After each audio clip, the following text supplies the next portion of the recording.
Welcome to my good bad brain. I'm a normal person, so I'm insane. I've got depression and ADHD, but I'm doing better since I medicated me. I'm still not always sure whether I exist or what being a person even really is, but I figured out a long time ago that being alive is beautiful.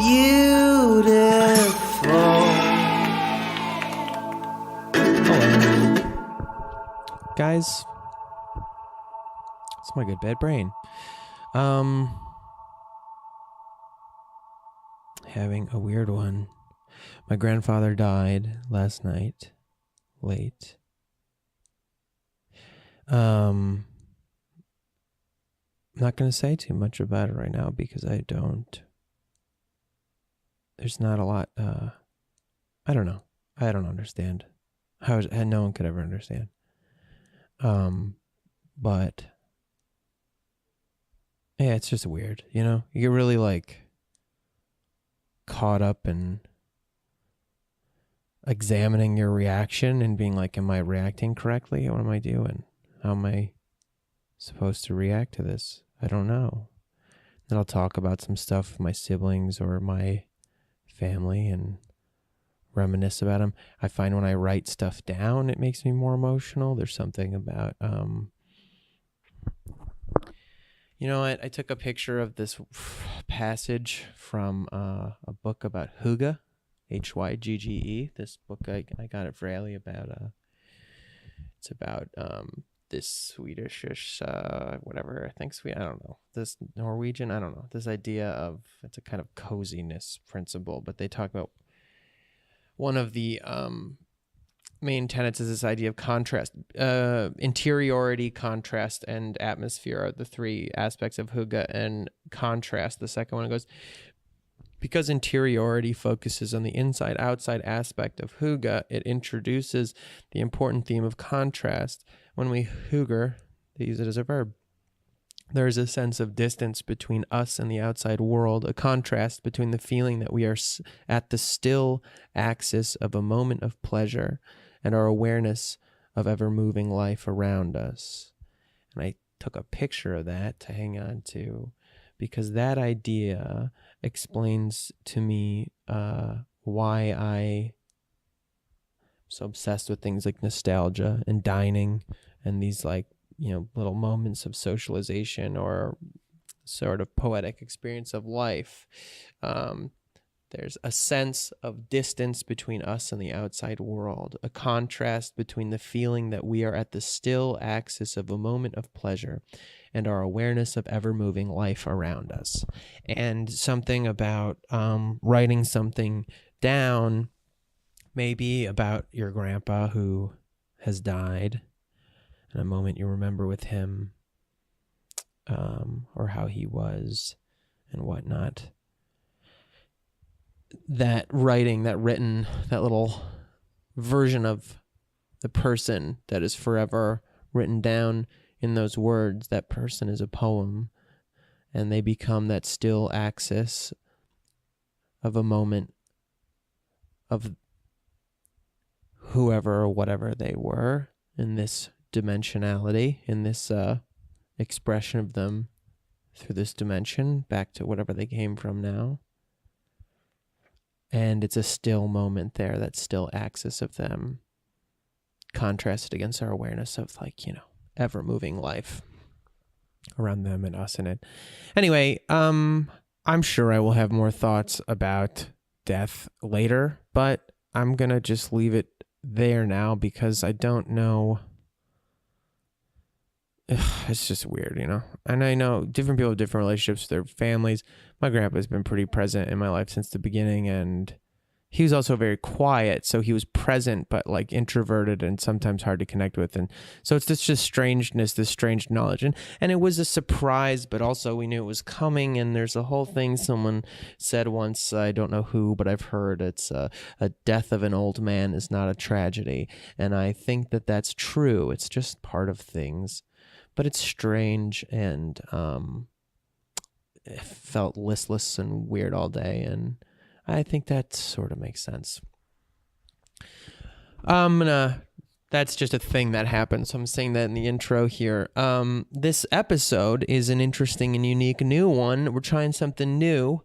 I did a remote interview, and I did it with someone who, started as a listener to the podcast, and Terry, or Mama Terry, as I think of them now mostly, DM'd me, and we'll talk about it in the episode. And I'm not going to say too much because I'll just repeat myself.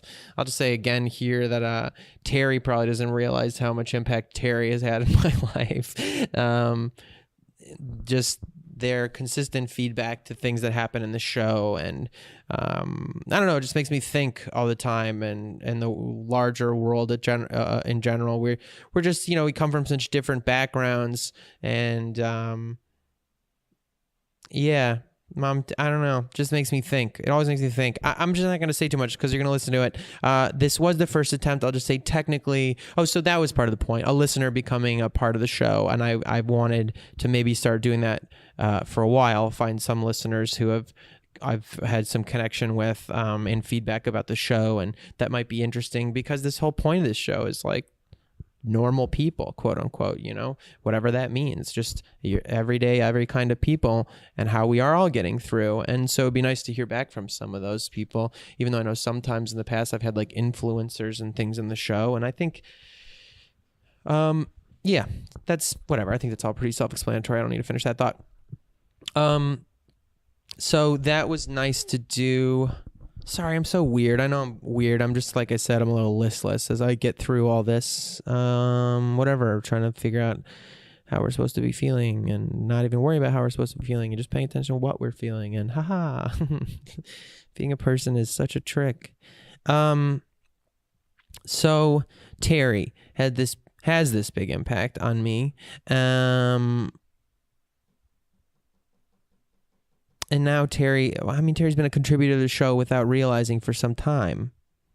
Or maybe realizing. I think I've shouted it out a couple times in DigiQueer 93, and been like, Terry, Mama Terry's said this thing to me here or there, quote unquote, and then I would talk about it. So we recreate some of our first conversation on this show, and we talk about recreating it. So I'm just not going to get into it too much. I really loved it. Let me know what you guys think. I think there's an interesting, I really just like the talks I have with Terry. So if you get things out of it, I hope you do. Terry lives in Montana, and I don't know, I'm not going to give away too much. They're very fucking strong, I think, in their expression. When Terry first reached out to me to talk about something, they're like, they included a couple pieces of information about this idea between the difference between a dialogue and a discussion and a debate, which has profoundly changed my understanding of the world. And I wish I'd understood, just the way I wish I'd understood ADHD much sooner in my life. I think every child should be taught this idea of dialogue versus discussion versus debate. It will change how you talk to yourself. It will change how you talk to people that you interact with or love or hate or whatever. It's just it profoundly, I think, affects how you receive people and the idea of truth or correctness and things like that. I'm so sorry. I'm so unfocused and I have like no fucking idea what point I was making. I just feel weird, and maybe it would be better if I stopped trying to do an intro and just said, Terry's been through a tough life like a lot of us and has somehow come out someone who was kind and gracious and thoughtful and strong and a sort of born teacher in their composure and presence. I mean, we've never met each other in person, but our internet, whatever. I think someone can have presence that extends beyond just having to be in front of them, of course. So I hope you like this conversation as we talk about parenting your parents, getting through tough upbringing, taking care of siblings, growing up too fast, sort of like how does your growing up change later, knowing that you have certain mental difficulties with your own brain. In this case, Terry talks about depression, which I think a lot of us encounter, but never having gone to be diagnosed for that, but just knowing it's real. It doesn't take much. Corey in the last episode talked about this too, that in health class as a kid, and they talked about what depression is and was like, whoa, I think I have that. And just because you never go to a doctor for it doesn't mean it's not like a real experience. And that there's a benefit to talking about it and to understanding it as something you may have.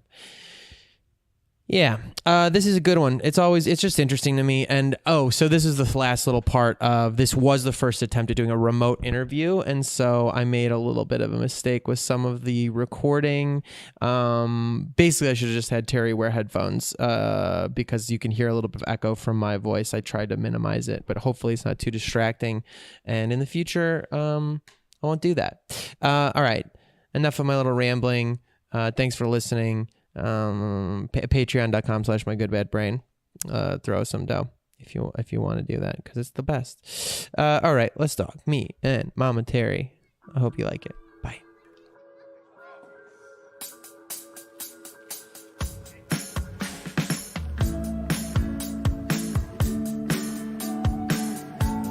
So that's recording officially. Are you recording? I am.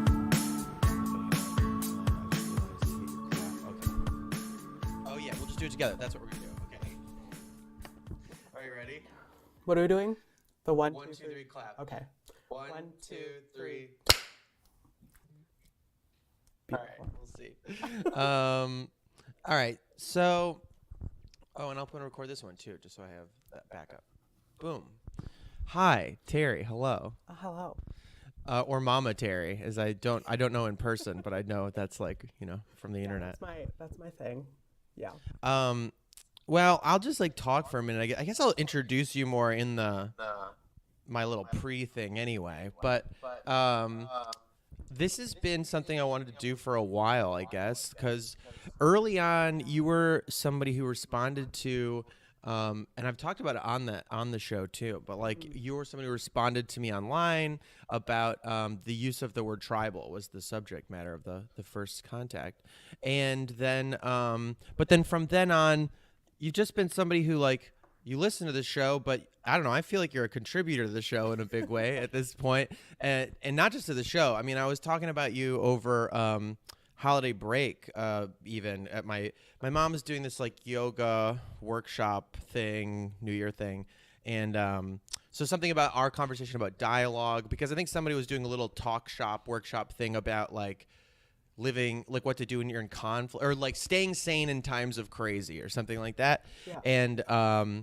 And so we were talking about, and I've been thinking a lot about violence and violence in our expression in ourselves, and how I think we kind of shun it and don't create a place to talk with it in our lives the way that we have maybe softened a lot of cultural norms and suppressions around Eros instincts, but Thanatos ones related to death and violence. We repress those pretty hard, and I feel part of that is related to this issue where nobody knows how to dialogue. We're taught to argue, and that I actually think it's because being in dialogue is more uncomfortable because it's closer to an actual conflict, in the sense of two forces coexisting with maybe different ideas and having to let that settle out and find out where it comes from. I think argument is much more comfortable because you just sit in your point of view. Mm-hmm. and so there's something about in the avoidance of conflict in the violence sense, but also then in emotional violence sense, it feels so scary because you can't tell the difference between a healthy conflict where you're working something out and violence and this is horrible and you're attacking me and blah, blah, blah. And so being able to live in that discomfort, I feel, is an important thing to do. And I brought up a lot of this stuff. I brought up you and things that you talked to me about and how you talk to me and the ideas of dialogue. So I'm just saying that as more context or pre-context, I guess, for the impact you've had in my life, pretty weekly, actually, just in terms of point of view stuff. Mm-hmm. And then just our continuing online friendship with that. And early on, I had this idea that maybe eventually we would do something where we talk to people who were listeners of the show. But, and that's kind of what this is, I guess. But more so, I feel just I got lucky enough that through you listening to the show, you reached out, and then now I know you to some with some distance, but and in that knowing, I don't know. So I was kind of like, I don't really know what the episode was going to be about. I just know that I'm always interested in the things we talk about and the points of view that you present me with. And so I was like, I don't know, fuck it. We'll just we'll just talk about Terry and where Terry's from and how that maybe has impacted like mental health and life and just being a person and just whatever. So that's it. I don't know. That's all I had pre-thought about for doing in this episode. What do you think? Totally. Yeah, I hadn't put much thought in it either. We kind of just, like you said, from when I first initially reached out and then you were like, well, maybe we could do this as a podcast. And I was like, oh, I don't know. Maybe, who knows? Because I am definitely not the person who, I'm not the type to get up and talk for an audience. I'm definitely not that kind of person. I'm definitely in the background and and it's definitely a lot easier because I'm more articulate in written form. And Yeah. I think I just had that time, that space to respond to you that way. And so doing this is pushing me out of my comfort zone, but that's definitely something that I strive to constantly do as well. And that's, I think, also a reason why I agreed to do this.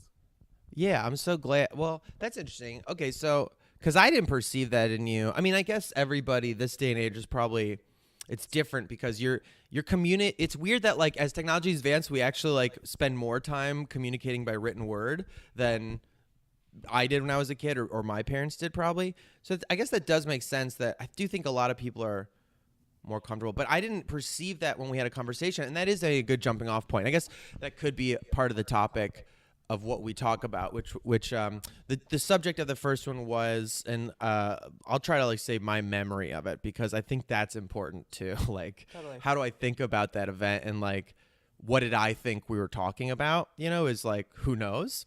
But my basic thing was I think I used the word tribal probably in some colloquial sense of you find your tribe or something like that, kind of the way people say it. And you had reached out and said, you know, where you're from and your part of the world, like that word tribal carries a lot more weight and context and you know, specifically to a marginalized group of people, and that I should consider that when I use the term, that like it will carry a certain meaning, and you know that probably is not what I intend and not what I am part of. So I should consider that, and I have considered it. I think probably I still say tribe or tribal sometimes, like unthinkingly. In the colloquial sense of like a group of like-minded people or people who have self-selected into some kind of thing. But more and more so I was like, no, I guess that's true. I could just as easily use like, say like like-minded people or family or a group or something like that and not have to, you know, sort of co-opt any of the meaning that belongs to a very specific sort of ignored people that have had atrocities performed on them and with no answer for it. But that's what. So and that we started a dialogue about that. Yeah, and I definitely wanted to approach it with the fact of like, I don't want to police what you say or the terms you use or whatnot, but make you understand if you were going to use that in context, did you actually mean tribal in that sense that I understand it? And if not, I wanted to understand where you were coming from. And in my initial reaching out, I was trying to understand what your intent was with using that. And I'm pretty sure your response was, yeah, that makes sense. And I was hitting my head. So, well, it presented like this whole open discussion of the difference between dialogue and I don't know, argument, I think is the only other way that we're taught to talk to each other.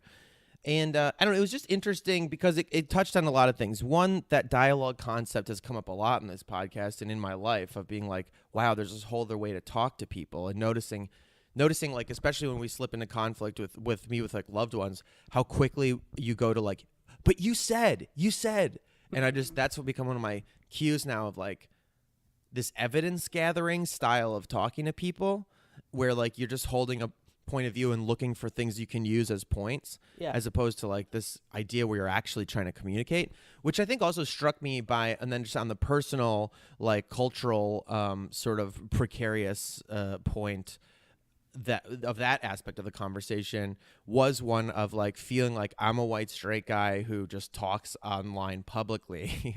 I put myself out there, and as that, like I want to be that, and then this like moment of fear of like, oh no, I'm being problematic, and oh no, and this like lockdown over that, and this fear of like, I didn't mean it, how could I be wrong, and like I'm gonna get so fucking, what am I gonna be in now, and that weird instinct of like, you know, and then sort of like the relaxing and like, whoa, just watching that reaction and being like, why are you doing that? Like, what is the problem? What are you afraid of in this conversation, or what's making you uncomfortable about the implicit nature of it? So I got to look at that, and then we really talked about it. And I think also it sounds so silly, but the realization that very instantly, like you just said, by saying first, like basically that you truly weren't trying to police me or tell me what to do or tell me like you're in culture jail or something like that. It was like to talk to, like, because you want me to think about things differently, or you want other people to,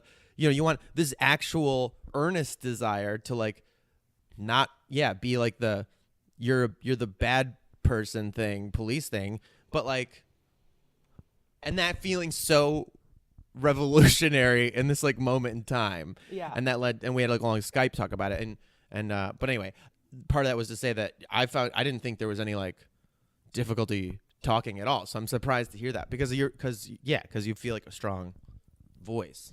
Totally. Yeah, but I'm definitely an introvert, even though I've held a lot of like leadership positions, and I'm definitely the outspoken type. I definitely spend a lot of time alone, and if you check any of my social media or whatnot, I don't post a lot. It's not a lot of me. I'm very inconsistent. That's just because I'm definitely more of an observer in that fact, and in life, really. I mean, even like this conversation, most of this is just going to be me listening, and then just spurts of me responding, just because I'm definitely like our last conversation, it was more or less the whole think to talk and talk to think type. I'm definitely Right. to think to talk. It's going to take me a long time, and that's why I think I was so interested in your podcast originally, because you naturally go back and forth between dialogue, debate, and discussion very naturally. Right. Which is, I think, pretty unheard of, just because I am so experienced with dialogue, that dialogue, in a sense, within this society where it's so reactionary, that that the way and I've always said this, the prosody in which you speak is so natural and graceful in a way, just the way you go back and forth between all of those. And that's why I think I'm so interested in your podcast, because I'm so used to just speaking and interacting with people through dialogue. And then you go back and forth and in and out of dialogue that I'm like, oh, wait, no. And then I'm like, oh, he's not speaking in dialogue in this instance. Or the guest isn't speaking in dialogue. That's really interesting, because I have a lot of thoughts to that, but would you mind clarifying a little bit that idea, like the distinction between those three things, dialogue and discussion and argument? Totally. Argument, or we say debate, but argument, debate. Well, the debate's nice because then you get alliteration.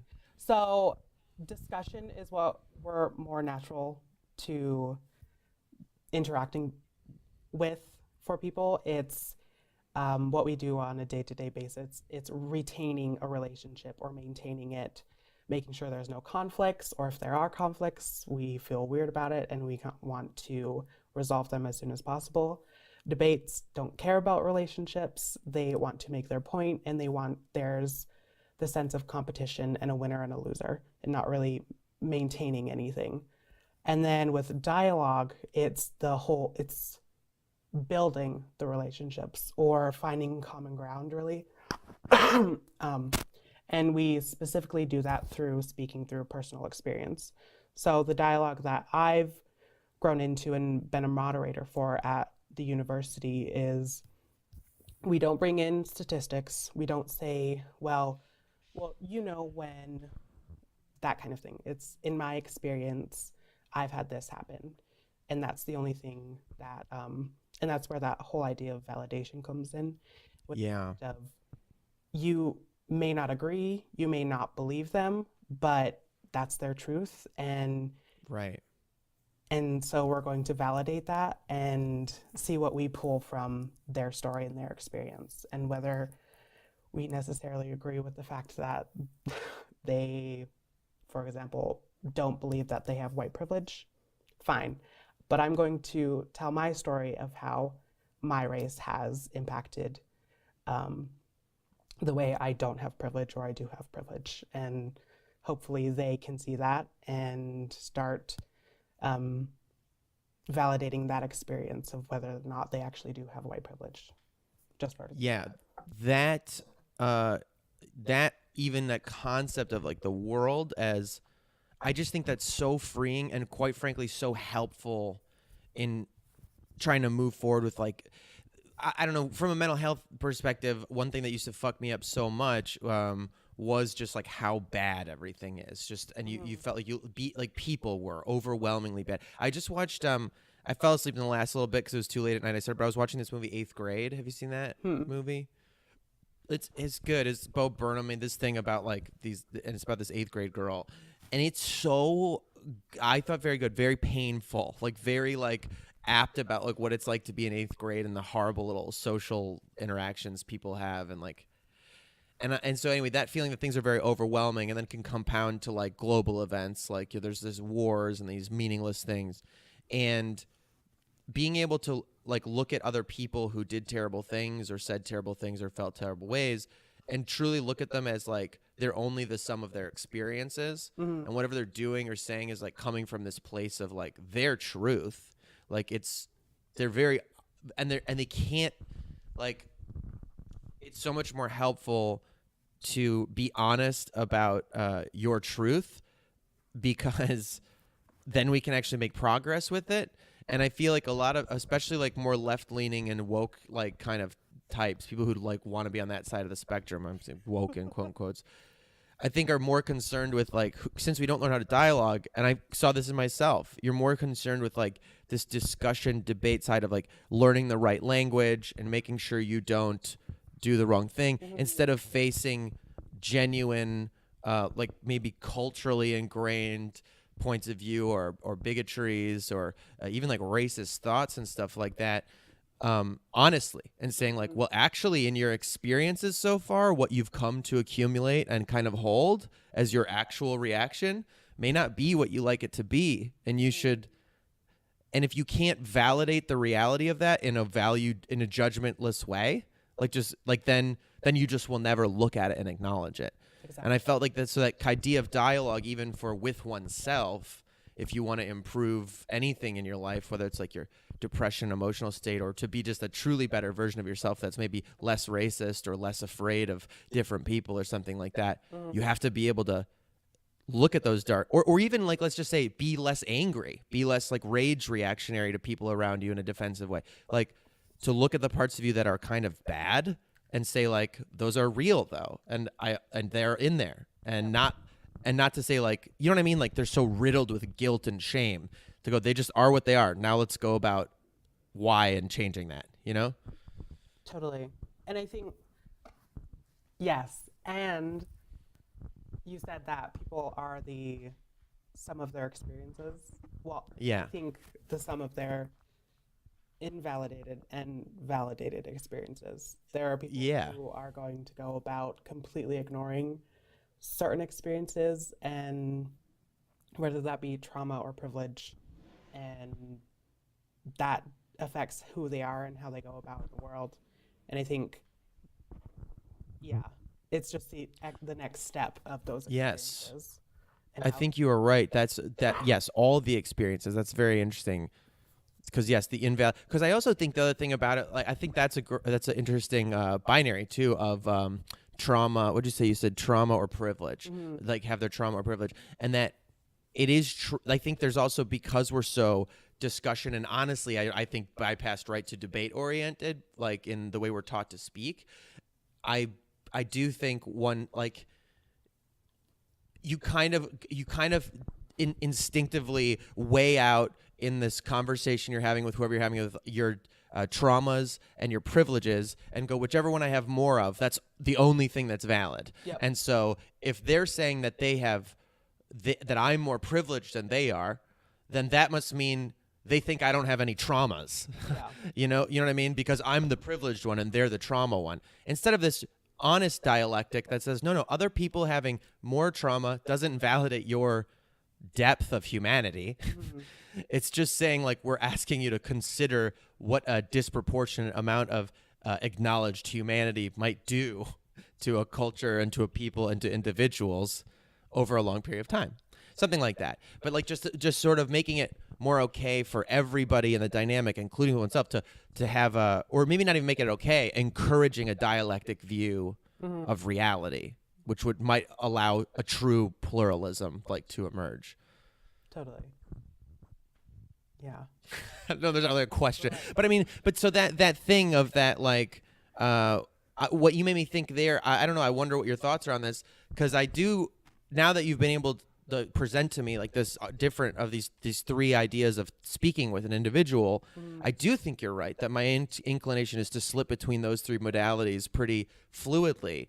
But it almost feels like when you say that, it's like, it almost feels like when you're like a toddler and you're getting taken out to swim or something like that, and it's like you're like, whoa, this is too deep, and then we go back, like that. It's so that you can keep a thing with someone where we want to move this thing forward, and kind of like the way capitalism is very good at creating surplus, but you have to switch to socialism eventually or else everyone kills each other. It's like debate can be good for moving stuff forward, but when it gets to like not acknowledge you, we got to go like, all right, hold on, let's go back to dialogue. Let's all just chill. We're good. We're here. Now are we good? We feel good. All right, let's move forward to the debate. And then you know, and then it's like this, let's go to the deep end. That's too much for everybody. Let's back off. Let's go where we need to be. And you know?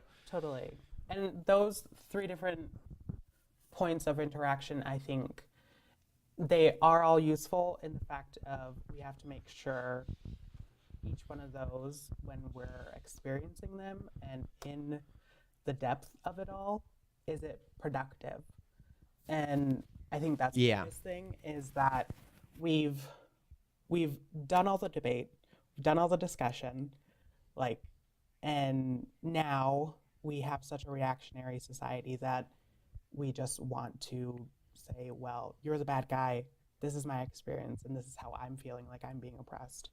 And now with social media and the internet, it's exemplified even further more in that we just have to be reactionary, and that whole liking takes a millisecond to do, and blocking, and it's just easier, when in fact dialogue, I think early civil rights was so successful in what they did because we were just learning about how to effectively debate and how effectively to discuss, but they were going on more of dialogue based, and like, this is my experience, this is why we need to change the policy. And that slowly changed things. Now we're in a society where it's so fast, and dialogue takes time and energy that no one has, or no one wants to give forth to that effort. Yeah. And so I think that's why the idea of dialogue is so weird to so many people, because we are living in this society where debate and discussion are more successful.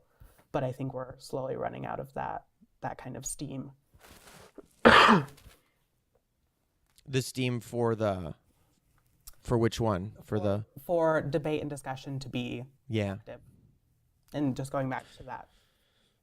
Just because you think we're running out of steam with that, like meaning like we're just running out of like it being effective at all anymore, that we have to do this dialogue thing or else. Yeah, I do think that's true. Yeah, for sure. And it's interesting because, I mean, I took 6.5 years to graduate from college. My first 2 years, I was working 3 jobs. All my grades were awful, so I had to retake 2 years of classes. Um, but I spent so much time, and I was lucky enough to work in the diversity awareness office, and I got into the dialogue group. And now, being a dialogue moderator for 3 years, and now that's the only way I can really talk is through dialogue. And I'm not saying all the time, like, there are some times that I am petty and then I go forth and I comment something really reactionary and not really well thought out, not as eloquently as I did with you originally, but that's pretty much the only way I can go about it. So it's hard to really not look at everything through a dialogue lens, and then to have people come at me and want to debate or want to simply discuss. I'm like, no, like, what do you mean? Yeah. So you said this statement, what's your experience with that? And I'm like, and then as soon enough where it's 2 hours later and we've discussed. Right. It's like there's like shit to do today. You know what I mean? Exactly. Like sometimes you're just like, I just don't have, like, please. Yeah. Yeah. And so That's very hard. That's very real. yeah, it's interesting, especially with now that I am graduated finally. Congratulations. Thank you so much. I never did that, but it seems like a lot. Honestly, if I knew what I was going into, I majored in elementary education, and if I knew what I was going into, I would have never gone to college either. Well, I will say, hey, that is dope that you do that, because like that's literally I always say about that dialogue thing. I was like, we should be learning this in kindergarten. That's crazy that we don't like. But why? What about it? What just the amount of the work you mean, or do you mean like the subject matter? Just being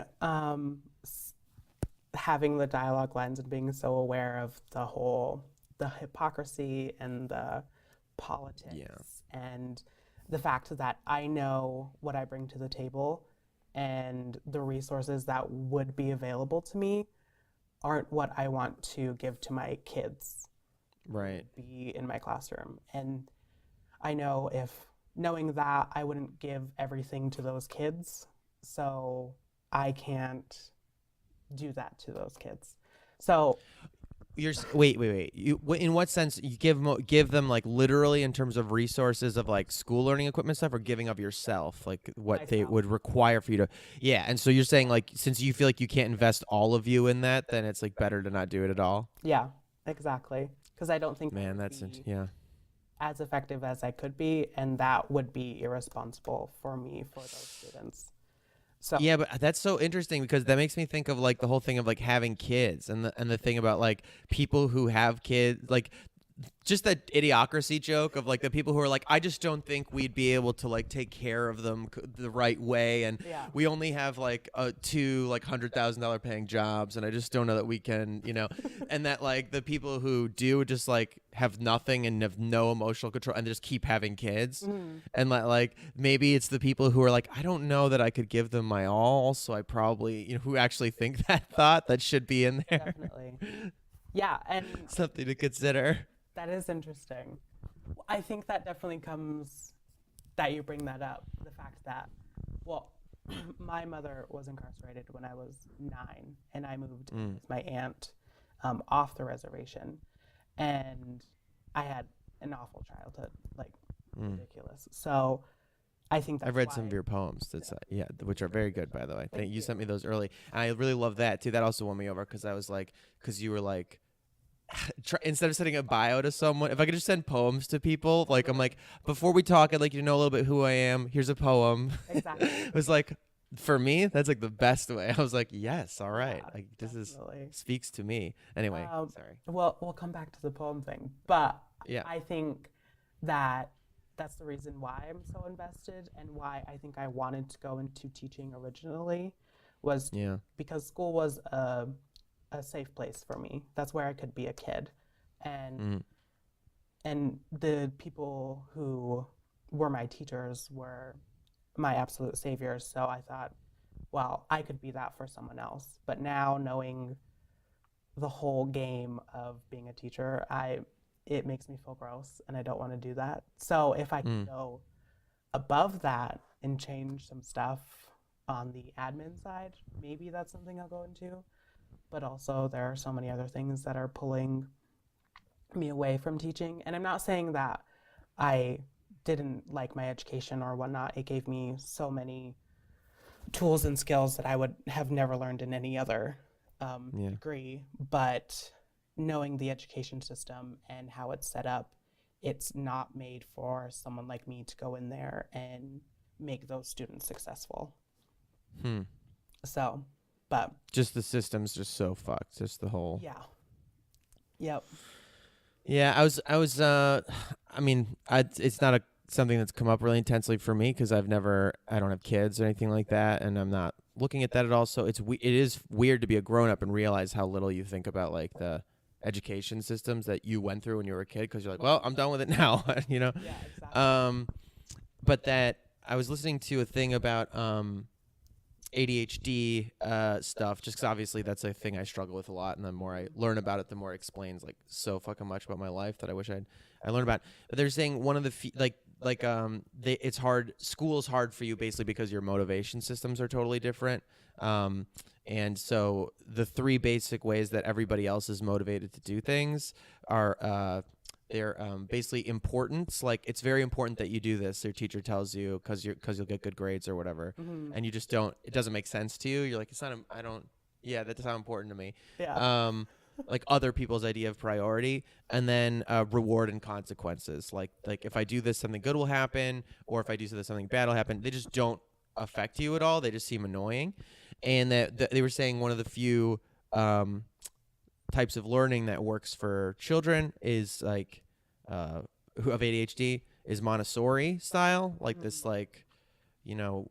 And I went to a year of preschool in a Montessori school before like going to normal public school, and I just thought that was interesting because I associate the very early years of my life, like when my mom like she was like had me on her back while she was in college, and then would take me to like museums and stuff like that. I associate that with like the most formative, like anything that, like, honest. I always say to people, I think the things that make you sound smart, quote unquote, you learn in elementary school. It's like mythology and like, you know, things and like interesting things. And I really feel like that. And so I thought it was interesting. This Montessori thing made me feel smart, and I carried that idea that I am smart like into my life, even though like regular school systems didn't give me that. Totally. And then to hear like, and 30 years later, like this podcast be like, Montessori works for people with ADHD because it doesn't make them feel like they live in a world that makes no sense. Anyway, it just speaks to what you're talking about, like that the difficulty in how the system is set up to take care of kids and teach kids, and like how much you really shape somebody's sense of identity in the world from those early experiences. Yeah, I don't know. I think that seems like really overwhelming for sure. That seems like a tough field to look into. Yeah, it was probably my last semester is when I student taught, and that was this past fall, and that was probably the most challenging semester I had in my entire college career. And just being in classrooms with kids. Yeah. How old were the kids you were teaching? I was teaching fourth grade. Yeah. And it was very interesting because a lot of our kids were, we didn't have very many behavior problems, but it was mostly for kids who were very high up in certain subjects and very, very low in certain subjects. So we had problems that started within academics because they either were challenged too much or were challenged not enough, and therefore had behavioral problems. And so that was exhausting, but also the very fact that I was also working outside of a 40-hour work week on top of that, and then also just like with personal stuff and whatnot. So it was about halfway through, I was like, I'm just gonna drop out. Like, this isn't worth it. The whole, and like the drama, and I had one parent wanting me not to be student teaching in their child's classroom. And really? Yep. Why? Because of the certain things I posted on my social media, which was mostly like encouraging diversity and inclusion, and they were just a very conservative Oh, wow. type, which I think is interesting considering how progressive the teacher was. My cooperating teacher, and she was amazing, and she kind of just let me do whatever and was like, if you have ideas about this. And we spent the first 2 weeks literally building a community and doing all those kind of icebreaker type things and stuff like that. So Wait, what's some of that? Are there like standard community building exercises or something, or? no, not at all. This is just from the teacher. She took 2 weeks and did that, and then the whole semester we were behind all the other fourth grade classes and lesson plans and whatnot. But it worked. We had a very tight knit group, and yeah. But That's cool. I like that. That's interesting that you prioritize that over like sticking to this curriculum or something. Yeah. So it's interesting to have such a progressive and I would say more liberal leaning teacher, and then to have all the conservative parents really love her, and then to have me come in and kind of be the same thing and not get the same reaction. Yeah. So all that drama, and so it was very interesting. And I think that's also how it's shaped me, how I go about interacting with people, like being an educator. Yeah. And really sitting down and asking questions and digging deeper, just like within dialogue. And so those two kind of worked with each other to make me, I think, more successful in communicating with people that I agree with and people that I disagree with, like with your podcast specifically. I mean, I live and breathe podcasts, so they're constantly on. Even before this, I had to shut it off, and before I turned to get onto this. Yeah. And me too. Well, pretty much. But anyway, keep going. And oh my God, I lost my thought. You were listening to a lot of podcasts. You listen to a lot of podcasts. With yours, I will go around and like respond to something you said or something your guest said out loud. I'm like, no one can hear me. It doesn't matter. Like stuff like that. But no, I love that. I do that sometimes.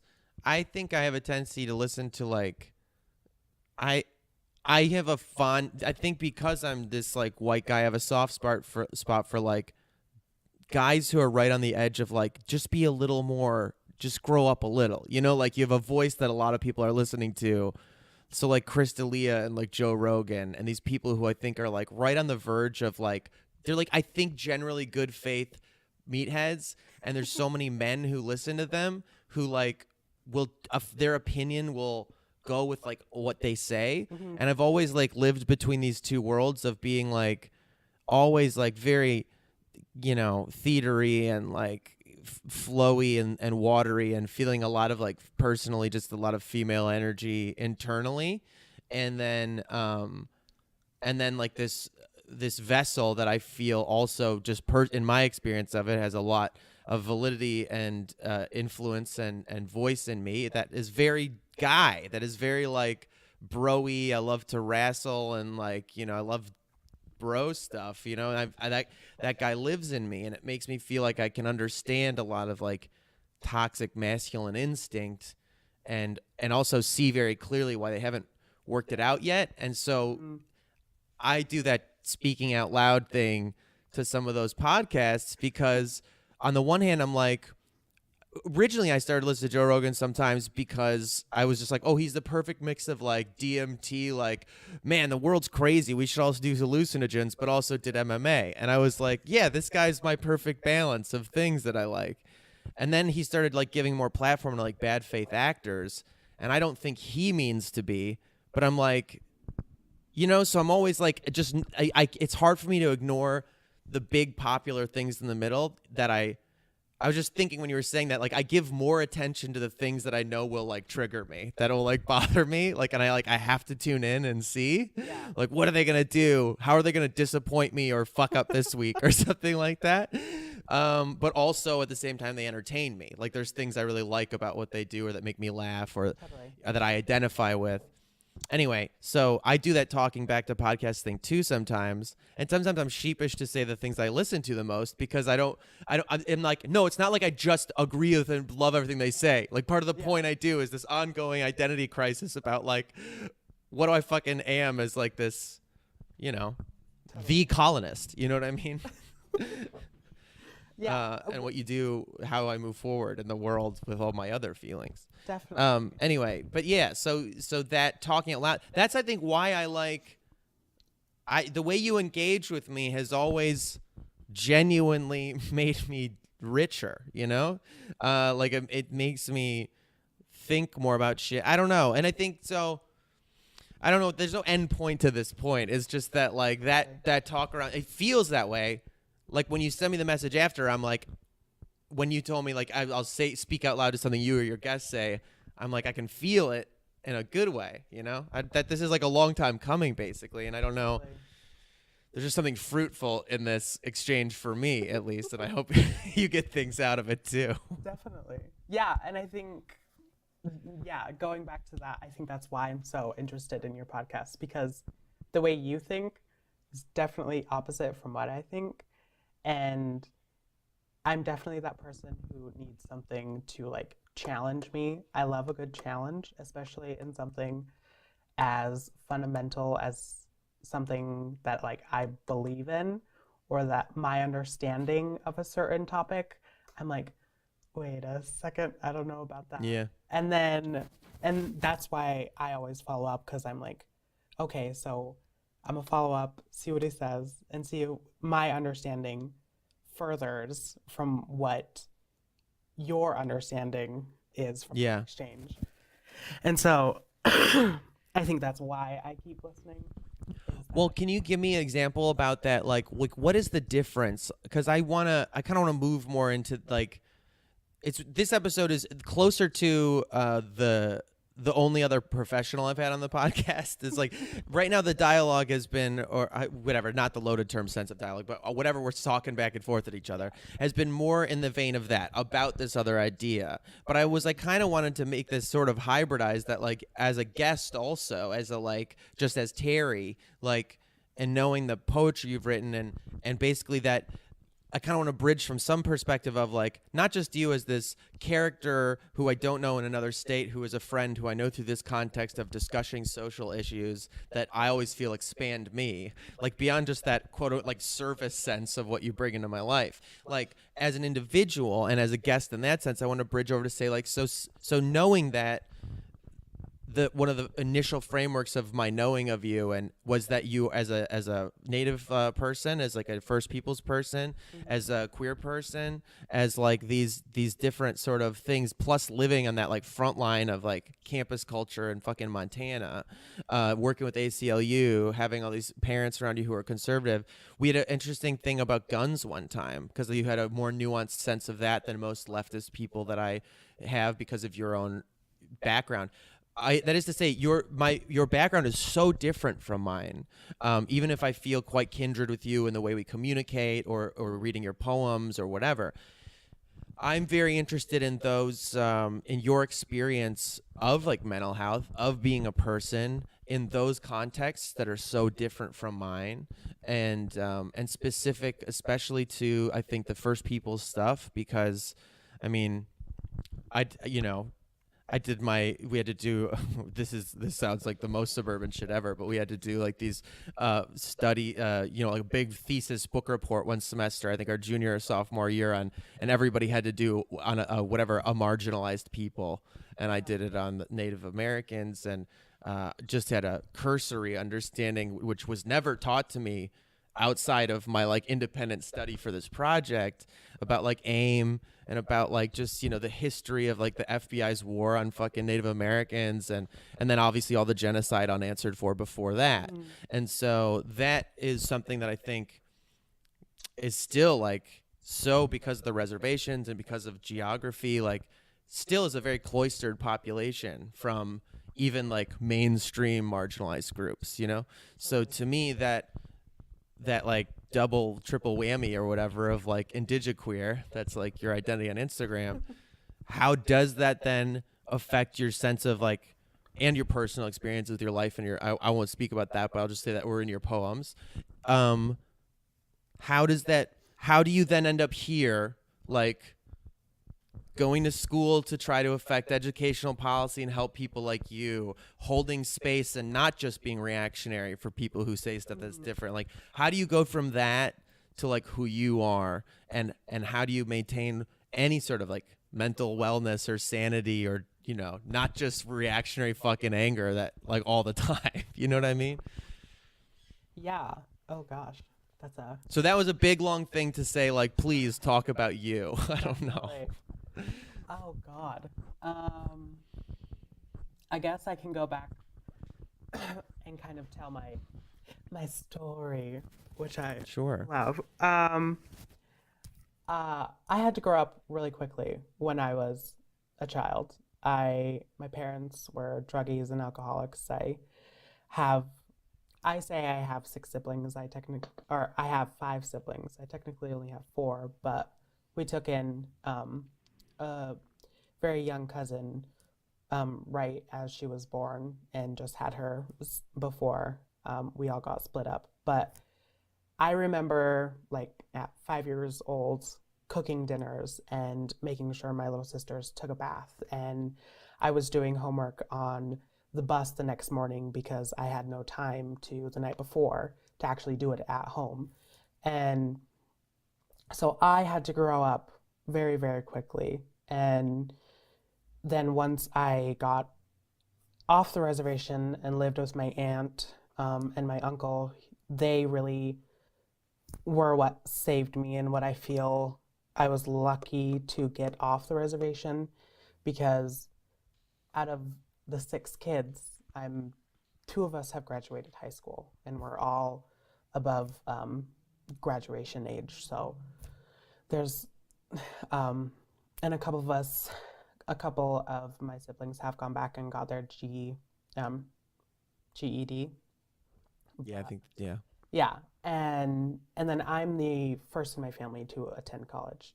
So in some aspects, I'm very, very lucky, but in other aspects, I think I had to give up a lot of my identity in being Indigenous because I was off reservation. I was in a predominantly white school. I think there was one other Indigenous person in the entire school when I went there, and it was my cousin who I lived with. And so for me, it was giving up a lot of my identity in order to be successful in the system that I was placed in. So whether it be on the reservation with my parents, who were not actually parents, it was giving up my being a kid, my age, and being a child and a son. It was being the parent. And here now, and then being off reservation, I had to not be Native or not be Indigenous. And then here at college was the only point that I could really go ahead and be Indigenous, queer, a person. Like, I say college was my years to grow into childhood, because that's really when I started to rebel. Yeah. When I got my nose piercing, my family was like, "Are you okay? We're concerned." Like, yeah. And I was like, I mean, I just did some resonance with that. Whatever. My dad had his drug and mental breakdowns a little later than, but I always identify the same thing, being like 12, 13, and like driving kids to soccer practice and cooking them all dinner and stuff like that, and feeling like you gotta do that. And I've thought about it a lot, that my inability, whatever, that the rebellion comes later. Yep. Like, I also then got in a relationship when I was like 16 and stayed in it very codependently for 8 years. And I knew even then, kind of, I was like, I'm not going to be the destabilizing force for that my parents were. I was like, we're going to stay together. This is it forever. And that I had this rebellion phase when I finally broke out of that, where I was like acting like a shitty teenager again for a while, like, because it was like, yes, you have to do this kid thing like later. Yeah. That's really real. I keep going about your story, but I think I just want to highlight that and ask you more about, do you think you did that enough, or like, or we could even go off on a tangent now. Like, how does that affect you to this day? Do you feel like you're doing like a parallel, like I'm being my youthful self and switching back into my grown-up self, or have you found a balance? Do you think you worked it out? Like, how do you feel about that, doing the kid now thing? Definitely. I think I'm going out of that phase now. I'm definitely going back into. How old are you? I'm 25. Okay. Yeah. Okay. Yeah. That's reason. That's like a good time to start slowing down. 6.5 years in college, that was definitely Yeah. my rebelling phase for sure. I was drinking a lot, doing some questionable things. Right. So it was So many questionable things.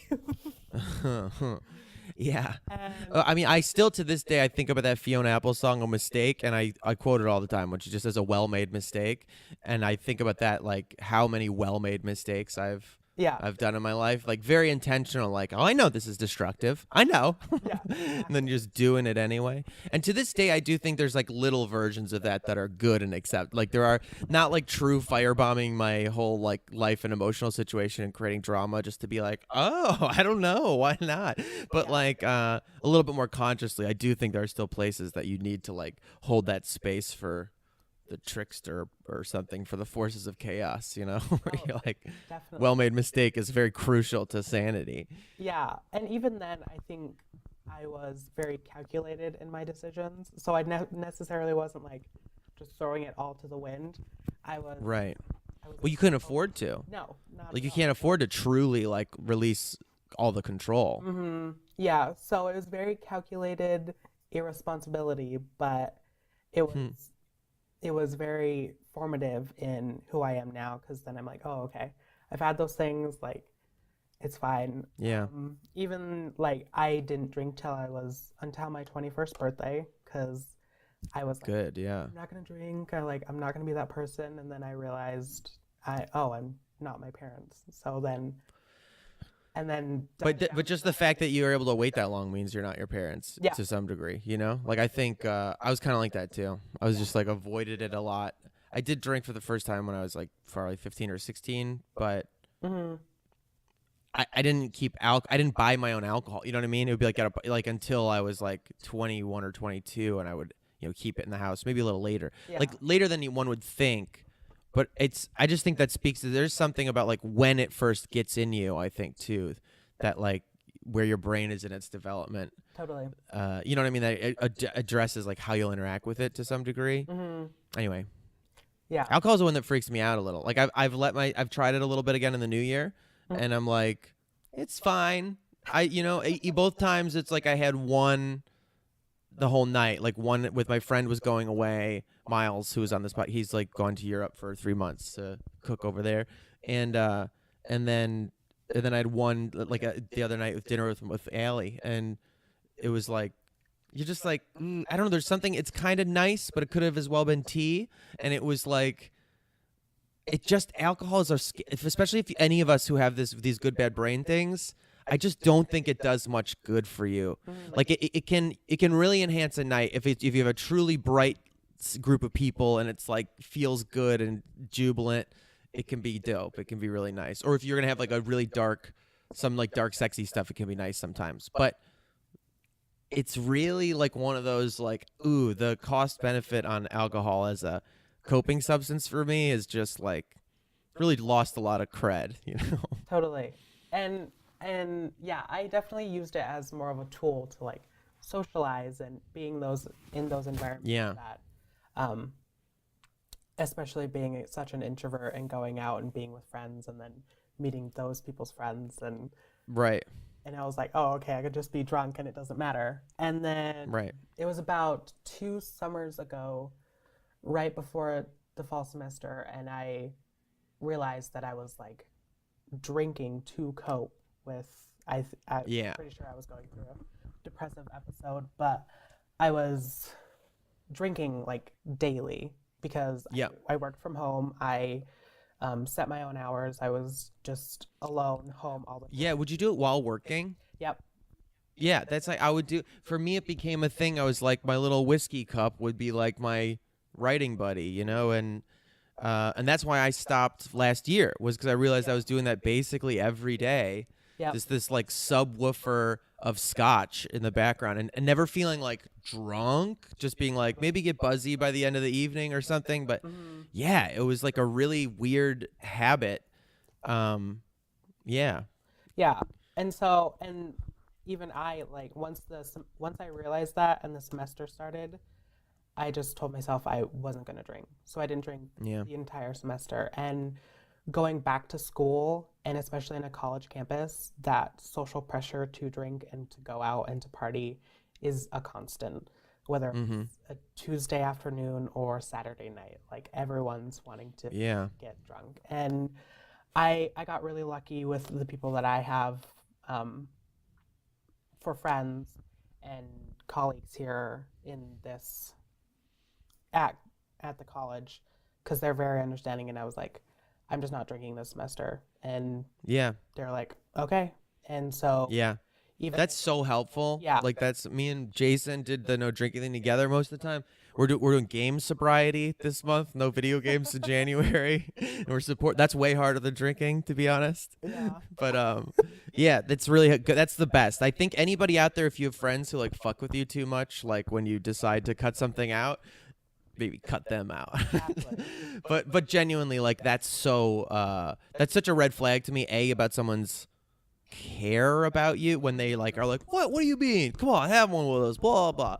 Yeah. It's like where they're at is usually pretty fucking weird. But also like stay strong. That's find people who will support that. Yeah.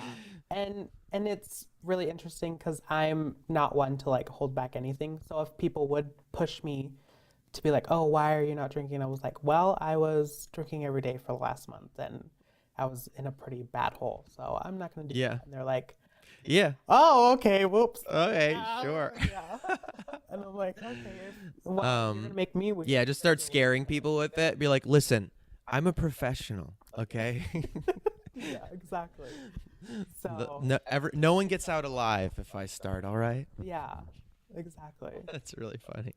So, Well, maybe we can sort of segue this into the blend of the 6 quick cues of like that first one of like, have you ever, and you know, which is on the tails of the whole thing of like, how do you stay sane at all and kind and holding space at all with like just my perceived, you know, just the legacy you get to be born with, you know, of like all the fucked up shit. But also then with this school stuff, and I'm kind of interested also about if you ever used like because I never go to college, but my brother had a lot of help from his college's mental health services.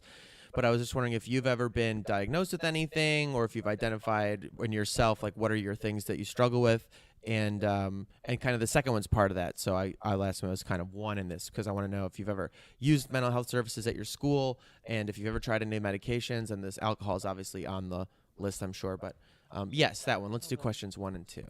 totally. I have not officially been diagnosed with anything. It's mostly because, no, I haven't gone in to be diagnosed.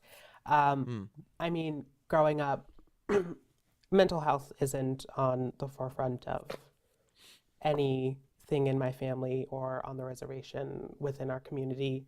It's not a thing people talk about. It's kind of just like, well, that's how it is. And Yeah. it's slowly changing, which is nice, but I'm a huge advocate for it, but I'm not a person who needed it, or no, not needed. This is so interesting because, and I'm not challenging that at all. I mean, whatever, people know themselves, and I am very much like, I perceive you as a very strong, you know, maybe you're fine. I mean, I think it's good for everyone. Whatever. That's not the point of what I want to say. I just wanted to say with my experiences, I avoided going to a psychiatrist till I was like 32 or something like that. I went to some therapists and stuff like that later in my later 20s, especially, and things like that. But I avoided any kind of diagnosis because I was just so fucking, when I got real with myself, like freaked out about the idea of them giving me this name of being like, you have a thing that we're going to put on paper now. And now if you ever want to join the army or the police or some shit, they're going to look at this piece of paper and be like, oh, you're fucking crazy or something like that. Yeah. And it was amazing to realize, as like you said, as supportive as I feel I am of other people getting help, as much as I'm like so woo-woo and about people healing and like, you know, if they want to like redo their birth trauma or something, like whatever helps you, you know, I don't care. But like, I wouldn't turn it on myself. I was like, yeah, but I'm not gonna. Exactly. Yeah. So I don't know. So I do understand the hesitation, but I also feel like from a real politic standpoint of like your position in terms of identity politics versus mine, there's more space, I believe, also for me to be like, hey, aren't I so great? I'm a strong puritanical white guy, and I did go ask for help, and that's actually the strongest thing you could do. You know what I mean? And they'd be like, wow, look at that guy who didn't do the normal toxic male thing. He's so strong. Versus like if you're already a marginalized person, then it's like I do think it's scarier to run the risk of being like, and now I've got like a crazy label too, or something like that. Well, You know what I mean? For me, I don't think it was the hesitation or the idea of getting a label. I'm very much sure, I'm pretty sure that I have depression, like serious depression. And because I just know, like if I went in and got diagnosed, I wouldn't be surprised. And the title or the label doesn't really scare me. It's for me and my unique life, I developed so many coping mechanisms that didn't make me feel like I needed to seek out therapy or mental health services.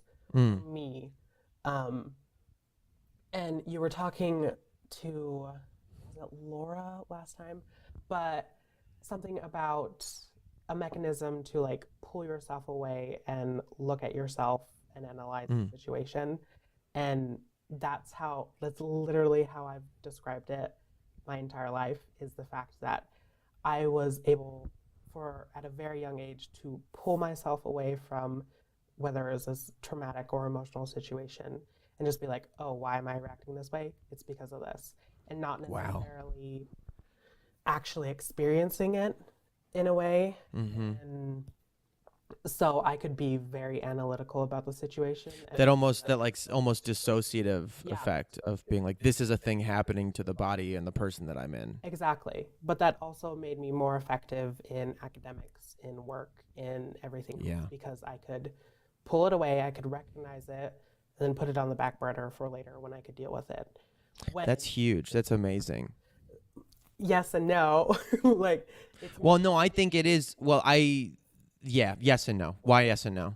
I think it's good because I was effective and successful. And then in a way, now I'm so dissociated from every emotional experience that I know I can't fully experience it. And that's where mushrooms and acid came in. Interesting. The few times that I did it is the first time I did it, I literally was feeling 24 years of emotion that I had dissociated from because didn't have the time. And like I had all my friends, it was a great like atmosphere, and I was just in my own little world processing 24 years of emotions that I didn't process in the moment that they were happening.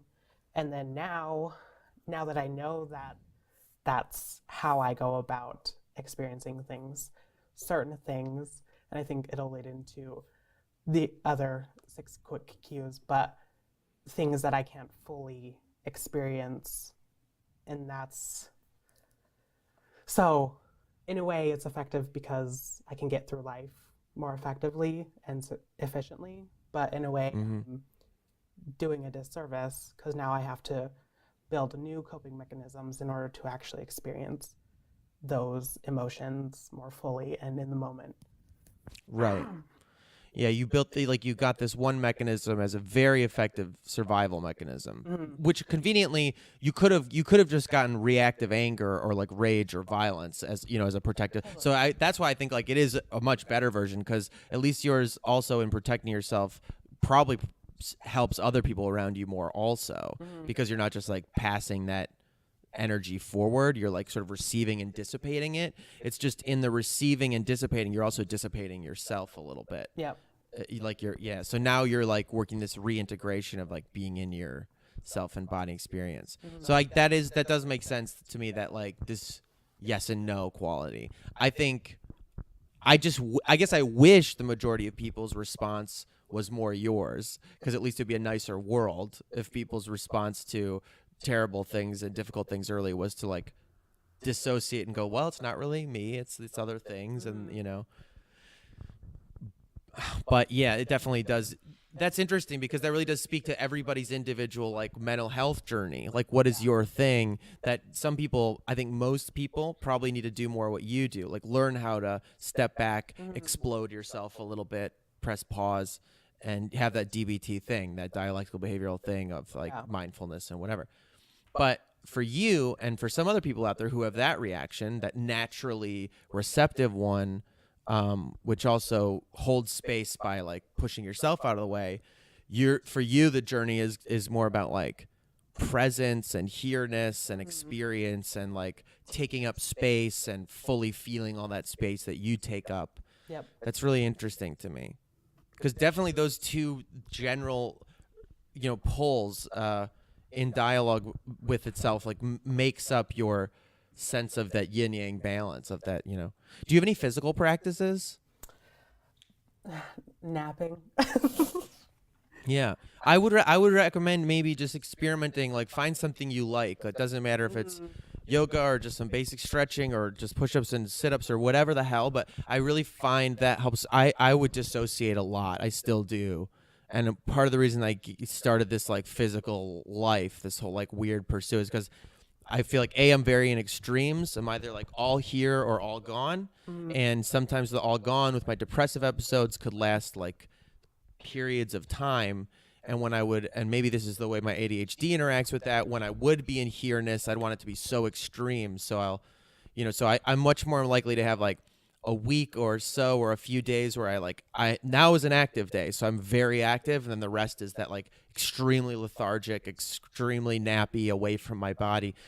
But that I think the extremity is partly ADHD and partly a knowing of like I have to do things with this body and feel all the blood vessels working and moving and do something to bring me like here.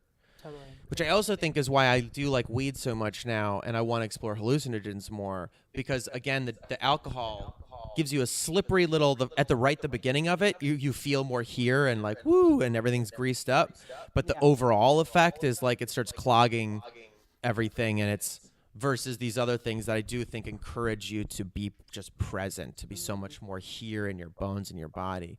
But that I think for you, especially because you're thoughtful and like spiritual and emotionally minded already, physical practices that I think other people do very unconsciously, like if you're able to connect yourself to them, they can have just like really profound benefits, I think, for helping with some of that stuff. Totally. I'd recommend just searching around, looking for stuff to, ideally with a sense of playfulness, a sense of like, that's something I think is missing from a lot of physical practices these days, is like what it is when you're a kid that makes you run around and climb trees and wrestle and whatever, jump in rivers. But yes, I don't know. That's just a thought. I wanted to just say that. I love that. I'm writing that down. Yeah.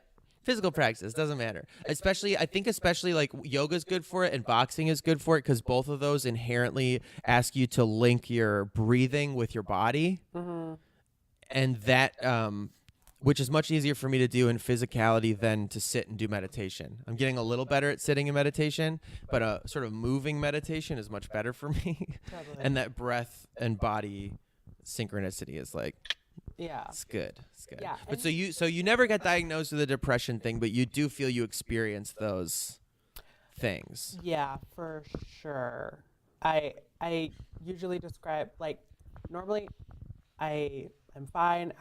More than happy to hang out with people, but there are days and even weeks that I go and I describe it as I feel like a puppet with a wet blanket Mm-hmm.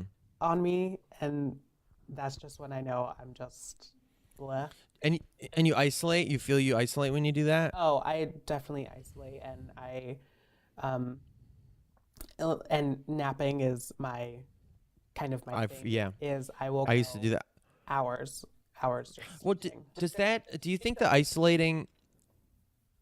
I don't know, because I could go either way on this about my feelings about it. But do you think when you isolate, it's because of an instinct that the isolating is something you need for healing, or the isolating is the illness trying to prevent you from being out in the world? Do you know what I mean? I Like, is it like, because there's a part of me now that I'm like, I wonder, because you came from a big family that you had to take care of also, like, I've only later in life, once I got less afraid of it, really crave my aloneness now, because it's like I never had my own space and my identifying. And once I got unafraid of being with myself, now I like the time. And so part of me wonders if, like, in some of my depressive states, if it's a depression that's maybe been triggered by like how overwhelming and terrible maybe the world is, or other people, or like empathy starts to feel when you don't have your own headspace, that if some of the isolation is like almost like a healing phase, you know, or if it's the other thing, because there's also a version of depression where it would really help you to be around other people, and you can serve other people, and they bring you out of your thing, and the illness wants to like protect and preserve itself, so it isolates you for that reason, you know? Yeah. It the isolation for me, I would think it depends on what I'm doing during that isolation. If I'm just napping, Yeah. it's definitely just the depression wanting me to be depressed. Yeah. But if I'm doing my other self-care things like taking care of my plants, I have a ridiculous amount of plants in my small apartment, and Yeah.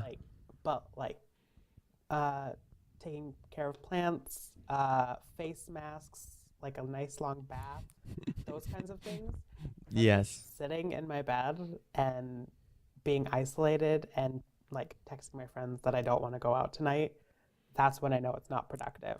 Yeah. Okay. So- That's really funny. Those are good identifying factors Yeah. of like the types of aloneness, the types of isolation you're doing. Exactly. And Yeah. I'm probably in a constant state of, if I'm not in my just depression mode, I'm in a constant state of self-care, and I'm constantly doing something that is like self-care day when it's like Yeah. normal thing. No, I think self-care, I mean, we could do a whole thing on self-care. Like self-care as it's become such a punchline along with many other like good ideas, I guess, in the culture.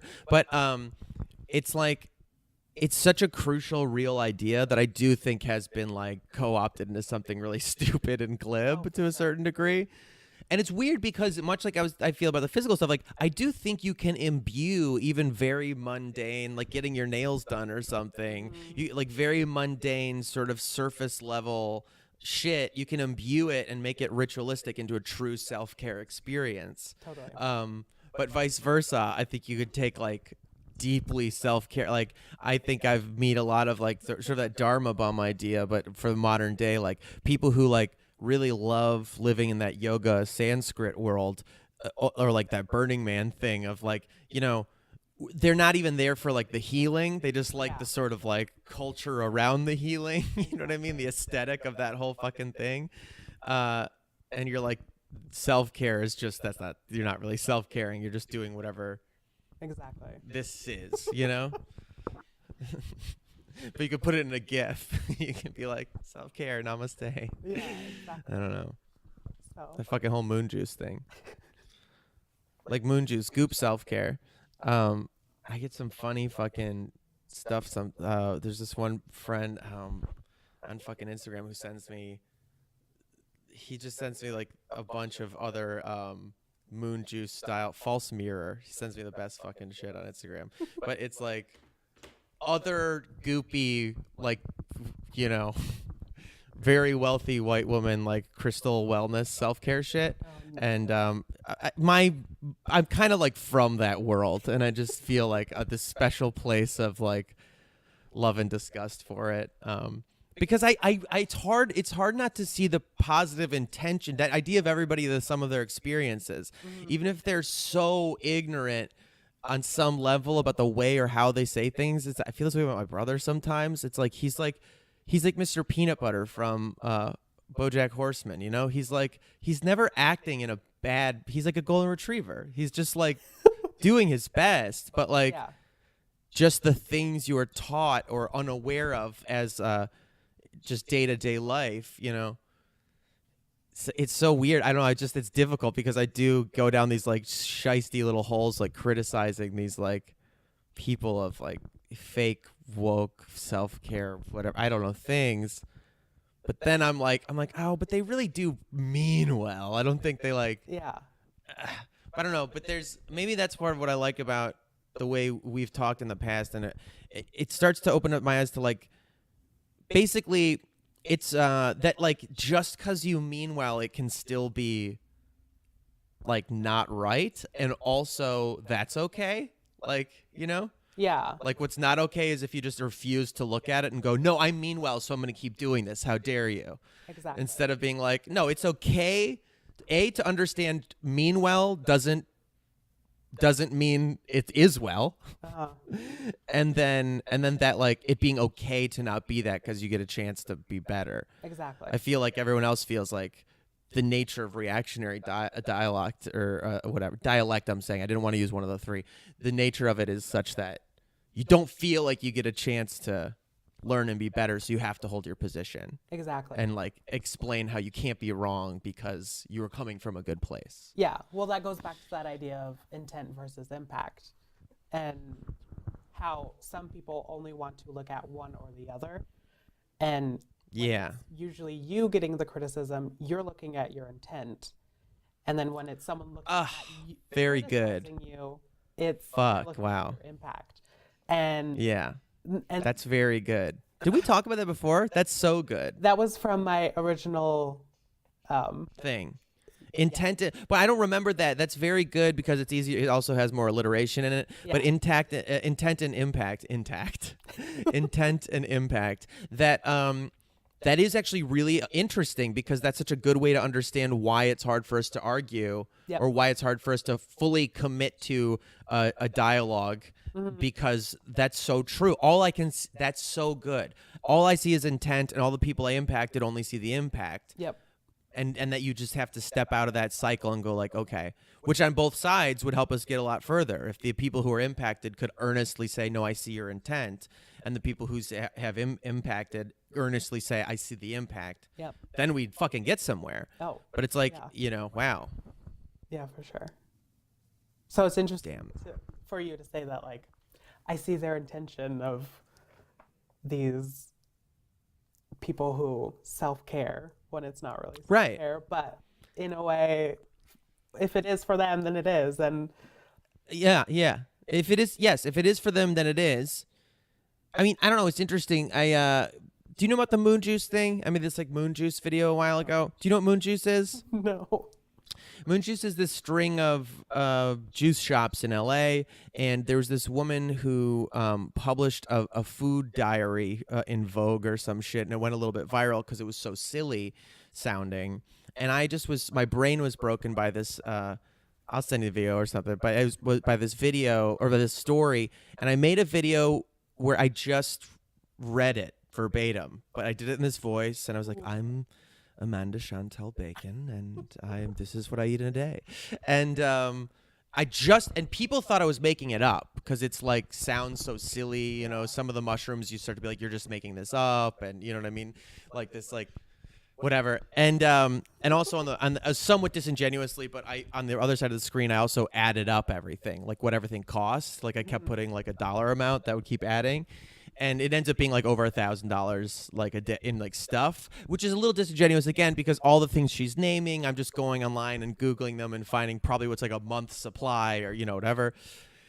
But anyway, it's still like so much money and so silly. And the things she says sound so over the top. And she's talking about her like, you know, toddler son, like his favorite restaurant is the sushi restaurant. I don't know. It's just like so silly, you know? Yeah. And it went like kind of viral. It got like 1 million something hits on Facebook, and I feel like they were all around LA. And I was just talking someone, I think it's coming out in the month or something, but someone from this entrepreneur magazine said they're doing a story on her and wanted to talk about that video because it went kind of viral. And she, like, in the New Yorker was saying, it said how like I had cyberbullied her or something like that by doing this video. And it was like or health shaming. Everyone on the internet was health shaming her because of this stuff. And I went on this whole, I was like, my point of view was not like that. It's like, frippery. It's not like this, like, thing because of her being a woman or because of being health or anything. It's the disingenuous quality of a certain aesthetic of self-care health talk that's not about actual health or wellness. It's about a classist, like, have and have not thing where, like, that's given away by the popularity. Suddenly there was like a moment a year or two ago in the culture of like, that was a viral thing about raw water, that they were like, these people were selling this $20 a gallon water at these health food stores like Erewhon or whatever in Beverly Hills that they'd go up in these mountains and get, and then it would like grow algae in a week or two because they're like, yeah, it's raw, but it's like, that's not better for you when you're eating all that fucking bacteria that you're probably getting giardia from like your $20 a gallon water. It's like anti-vaxxing. It's like, it's not based in science. It's like based in an opinion that you can hold as a behavior, as we are the aristocrats, the wealthy, the well put together people. We have reishi and chaga and all these fancy mushrooms that we're going to upcharge you that you could have bought in a Chinese medicine shop the last few years for like $1, and I drew issue with that, like this faux idea of self-care, but a self-care is like something that has to cost an arm and a leg, and it's very exotic and very specific and very designer. And that there's this, you can hide under this blanket of like, no, we're not selling lack and need back to you like a beauty industry does. We're selling wellness. You're gonna glow from within, like we're selling you health. It's not this fucked up cosmetic shit.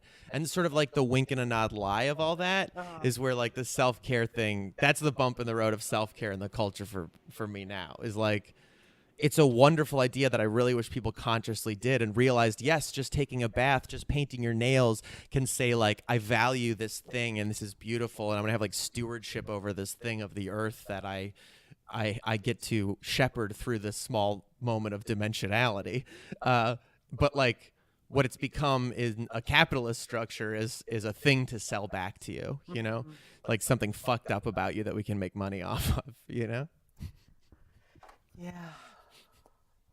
Anyway, sorry, there's a little rant.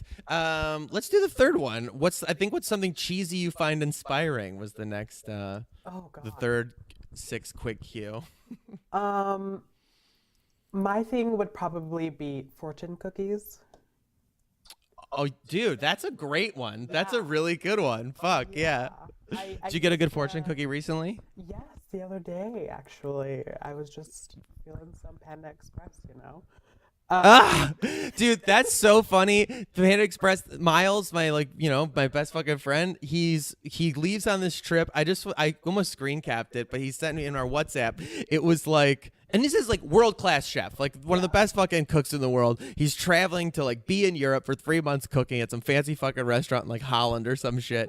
And I looked at our messages and it was like, I love you. I'm going to miss you. And I was like, I miss you too, bro, blah, blah, blah. And then, 3 hours later, dude, Panda Express is so fucking good. He's like, honey walnut scrimps. And I was like, just fucking hell yeah. It's just so funny. Like that's why he's the best cook in the world. Is because he makes this really high end shit, but like there's no pretending like garbage flavors aren't so fucking good. Yeah. You know what I mean? Like if that's the self-care thing that bothers me too, by the way, is those people would never be like, oh, Snickers bar tastes so fucking good. Yeah. They would be like, no, I can't even, it's too poisonous. It's too, I'd be like, you're lying. Yeah. You're lying. Exactly. It tastes good, Anyway. Yeah. So yes, what was your fortune you got recently? Oh, I don't even remember. It was share like your knowledge or something cheesy like that. Yeah, yeah. So, you know why I think it probably appeals to you? Because you're a poet, Yeah. Like bibliomancy is something I think you instinctively believe in when you're a poet, is like these words that, there's scritchings on a piece of paper that your eyeball receives and your heart just goes, like that's truly magic. Totally. So it's like when you feel like some words find you, it's like you can't help but put meaning into it. Yeah, definitely. And I like used to keep them in my wallet and like between my phone case and my phone, and for years. That's good. Yeah. It's like the phantom thread, but for phones. Yeah, Like exactly. I sew it into the linings. Exactly. That's really that's a good one. Plus it comes in a cookie, which is like nice. Yeah, exactly.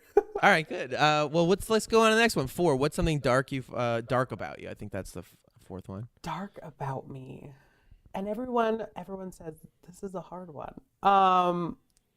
They do say that, and I don't know why I just picked it because I think early I was like, I had a feeling that I'd have influencer friends do this, and everybody always presents this bright image all the time. And as I get more and more just like people, and we talk about dark stuff throughout the episode, I know it doesn't always like make so much sense. It's like, well, what's the point of this? But yeah, I don't know. I think it does have to do still we, even in the presenting of our darkness, there's a tendency to like be like, and it's light actually because of how I'm talking about it. Mm-hmm. It's like the way I'm talking about my darkness makes it light. So those things about, I guess my original intention with the darkness question, I'll just share more context with you because we're at this point discussing it, is like those parts of us that maybe we aren't proud of. You know what I mean? Those things that like we're still working on, or that those dark things that and that's what I mean by dark. It doesn't, I think that dark has a goth sort of vibe to it, which I think is fun. And like, I do also appreciate any sort of like instincts around like sex and death and that kind of thing. But there's also just more like, you know what I mean? Like the thing that isn't like mature about us, that we're like, I'll talk about this in a reasonable way. This is something that that's dark about us. Yeah. Really. Yeah. Which is kind of put somebody on the spot in a real way. So you don't have to feel obligated either. But No, anyway, not at that's it. all. I'm just always interested in how people react to that question, because it's definitely the taboo subject of things we don't want to talk about, which is Yeah, and I guess it does fly in the face a little bit of my general attitude about this pod, where I never want people to feel like it's a therapy session. I don't want to feel people like to feel like they're on the spot. They have to do some like performative processing or give me some juicy fucked up details about stuff. That's not, you know what I mean? Which is easy for podcasting to slip into wanting to do that. definitely. Because you're like making content. So I need like, let's get some juicy shit that people are like, wow, that's not ever what I wanted out of it. But the dark question kind of goes in the face of that. Like, well, it opens the door perhaps that if you wanted to, you could do it here. But it's still not really what I want out of it. You know what I mean? Definitely. Anyway. Definitely. The only thing I can really think of that's dark about me is to go to the extreme. But I would say the dark thing about me is my understanding or my experience with death. And like growing up, within the Native community, there are a lot, especially with the time that we're at, the older generation is getting to the point where it is their time to pass. And so growing up, I went to tens, not hundreds, but it feels like 100 funerals. And wow, in our tribe, it's typically 1 to 3 days of a wake. So we stay in one place and we sleep on chairs and floors, and we stay with that person to mourn. And so I got really used to death and being in that space. And even like growing up,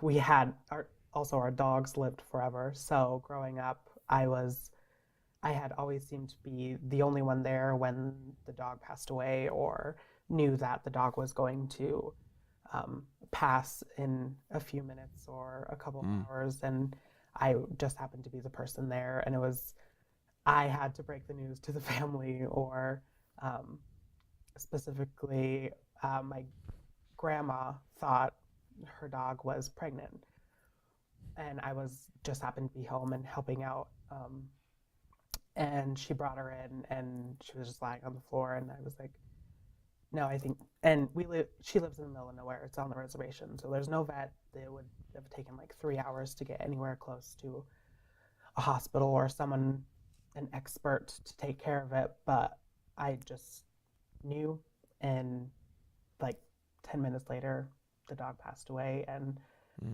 like So, and I don't really remember, like, even my grandfather, who had just recently passed away a couple years ago. I didn't attend his funeral, and it was not because I didn't want to. It was like, oh, I'm in school, I have three jobs, like I just couldn't. I literally couldn't afford to do it, and like I and that was my grandpa. Like Yeah. the the comfort I have with death, I think, is what most people are uncomfortable with about Mm-hmm. me. So I think that's probably my Yeah. biggest thing. Something That's about death. interesting. That fascinates me. I've talked about on the pod a little bit. I feel it's weird to me that my brother's been visited by death so much more versus me when we had such close, you know, experiences being the same literal family and, Yeah. 3 years apart. And there's some other people I talk to. I do think that's a thing. Some people seem to be, it's so hard for me not to build narrative on stuff. It just seems like touched by death. Like you're just, something in you is like, experiences it more, sees it more. That's really interesting. I wonder if that doesn't have to do with that perspective thing you're talking about earlier about like why your instinct was to step back and dissociate and examine versus react and be angry or hurt or something, because death is such an impossible, like you go through a grieving process and anger can be part of that for sure, but like I don't think anyone honestly, if you're thoughtful and you're on death, it's just so fucking cosmic and infinite that there's the response of anger towards it is so, it would be like being mad at the ocean.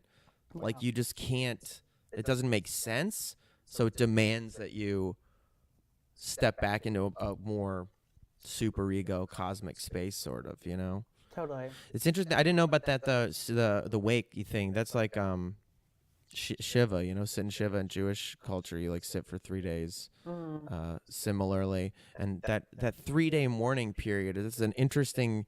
That's just interesting that there's something that seems like universal in cultures all over the world that have this like 3-day thing. Whether it's like Jesus on the cross or Odin hanging on the world tree for 3 days, and in Shiva, you sit Shiva for 3 days. 3 days later, he came out of the fucking boulder. Like, what is it that's interesting to me? I don't know, 1 to 3 days, that there's something in us that understands like that's the time it takes for, I don't know, the soul to go all the way, or for us to like sit with it and really bring it in. And then I don't know, that's interesting.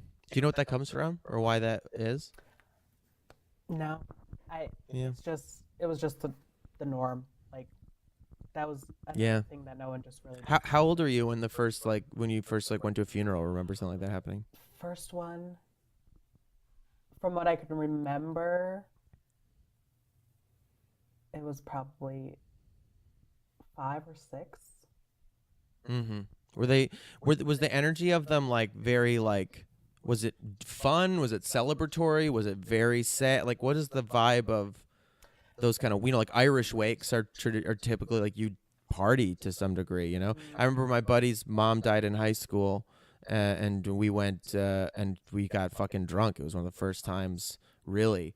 And there's part of me still that I think alcohol in mourning is one of the few like really appropriate times to drink. Totally. Like, Yeah, because there's something about it that just enters that darkness and that sadness. But anyway, what's the energy it's of those 3 days? it's definitely like heavy is the best way I could describe it, and Yeah. and I just remember like my mother and all like these amazingly strong women like wailing, absolutely wailing. And I think now that I think about it, that's probably why I got so comfortable with it, was because in that moment, the people who I saw as the strongest, most like amazing people were at their most vulnerable. And then I had to be that strength for them. So then I had to put everything else and like you said, dissociate, and then to be okay with what was happening so that they could go ahead and process it. And so like that's interesting. I've never thought about that. But yeah, no, it's definitely, I think that what is why it contributes to me being so comfortable with. Do you wail when you grieve? I really don't So, I participated in like this photo project for my office, and he was asking me like, "Do you get angry? Like, can you show me how you get?" Like, I don't do that Yeah. anymore, and that comes from my coping mechanism of being able to put my energy into something else and process it that way and grieve that way. And I think that definitely comes from like being a poet and wanting to educate others on certain topics and um, giving that space for other people to be vulnerable and to want to, Mm-hmm. and to be validated. And that's my form of grieving and form of processing Yeah. is because I wasn't given that space in that time. So I need to give it to someone else in order to process my own. And so, Yeah. but the whole death thing, it's, you're right now. Very interesting. Yeah. Well, that's good. We'll slip past it. What's the last gorgeous thing you saw? The last gorgeous thing I saw.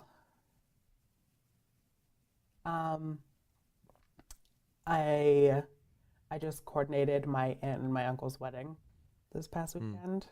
So, and I got to see all of my little, like, literally everyone this past year had a baby apparently. So I finally got to see everyone, and I just refused to let go of any of them.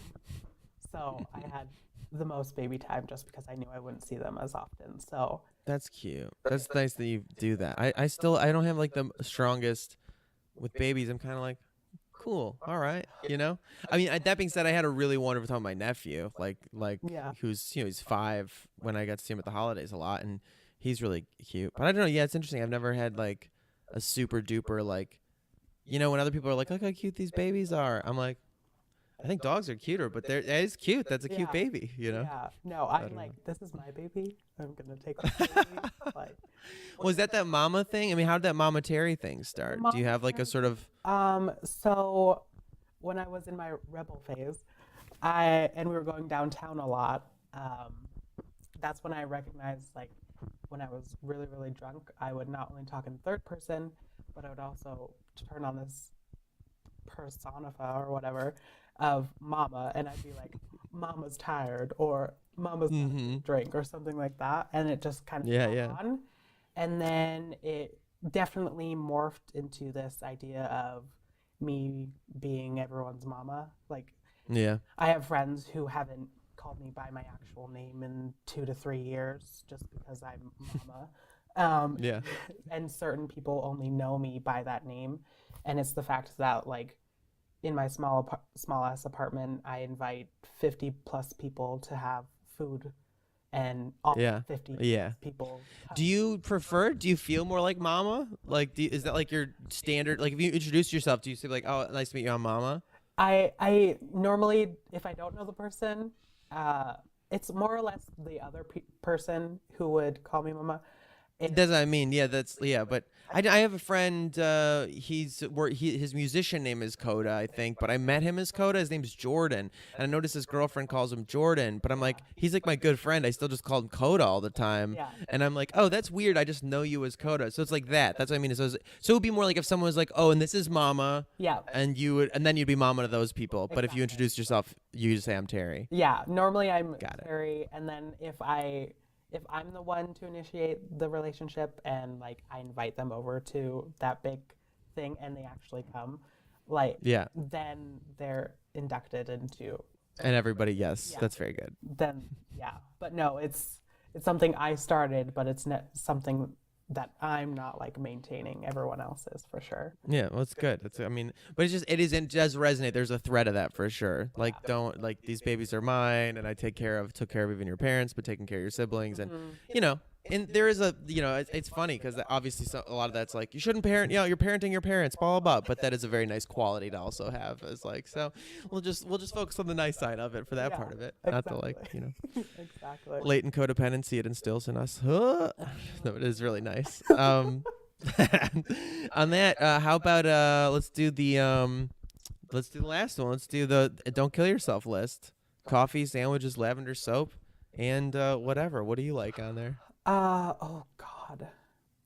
I mean, I guess you did already say face masks and baths, which is Yeah, like, you know. those things are good. My biggest thing is definitely like house plants, like whether that's a succulent Yeah. or like some other things that I cannot take care of. I'm more of a succulent cactus kind of person.